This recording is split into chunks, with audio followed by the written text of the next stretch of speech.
grinder on the front of my skidster. It's kind of hard to run with one hand and the other one holding the camera, but this gives you a little bit of an idea here. It's on the front of a 289 D3. Pretty easy to operate. It's a control that, you know, your thumb here, your thumb control, just turn it on. This one here is your right.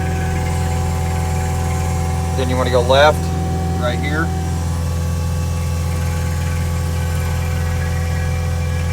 And then of course your tilt, you know, you bring it back to you. It's up, and it's back down. And then of course you scoot forwards with your other control here, just a little bit at a time. Watching it eat. Let it get caught up in the stump there. Bring it back to your right. This baby's sweet and fast. This one here was in a gravel driveway. I just had to be careful here. I didn't get in any rocks or anything. I'll move the rocks all off the top and off and around a little bit. I know I've been doing this for a little while with this thing, so. Anyways, I just kind of wanted to do a demo here for you guys and check her out, you know.